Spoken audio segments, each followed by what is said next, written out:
बांग्लादेश के चुनाव ने पूरे इलाके में हलचल मचा दी है।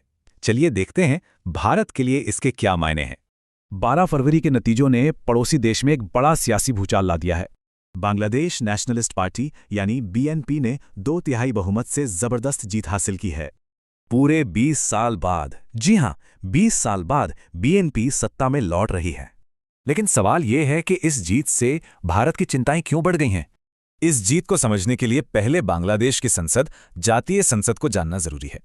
बीएनपी ने 299 में से 212 सीटें जीतीं, जबकि बहुमत के लिए सिर्फ 151 चाहिए थीं। तो आखिर इस बड़े सियासी बदलाव के केंद्र में कौन सी पार्टी है? चलिए देखते हैं। बीएनपी की कमान अब तारिक रहमान के हाथ में है, जिन्हें डार्क प्रिंस भी कहा जाता है।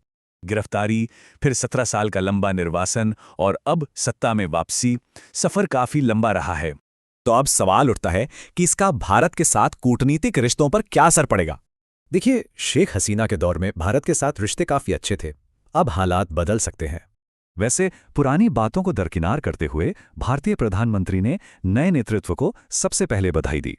डिप्लोमेसी के अलावा नई दिल्ली के लिए सुरक्षा और जियोपॉलिटिक्स से जुड़ी बड़ी चिंताएं भी हैं। असल में शेख हसीना सरकार भारत विरोधी गुटों पर लगातार कार्रवाई करती रही थी। अब डर यह है कि इस्लामी गुटों के करीबी माने जाने वाली बीएनपी इस पॉलिसी को बदल सकती है। और फिर आता है चाइना फैक्टर, जो इस पूरे समीकरण को और भी दिलचस्प बना देता है। ऐसा माना जाता है कि बीएनपी का झुकाव हमेशा से चीन की तरफ ज्यादा रहा है। इससे बंगाल की खाड़ी में चीन की मौजूदगी बढ़ सकती है, जो भारत के लिए सीधी चुनौती होगी। तो अब आगे क्या होगा? बांग्लादेश अब एक अहम मोड़ पर खड़ा है। नए नेता तारिक रहमान ने कहा है कि वो भारत के साथ संतुलित और सम्मानजनक रिश्ते चाहते हैं।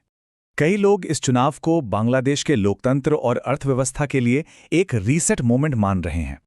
अब देखना यह है कि बांग्लादेश के नए नेता प्रगति का रास्ता चुनते हैं या फिर ध्रुवीकरण का।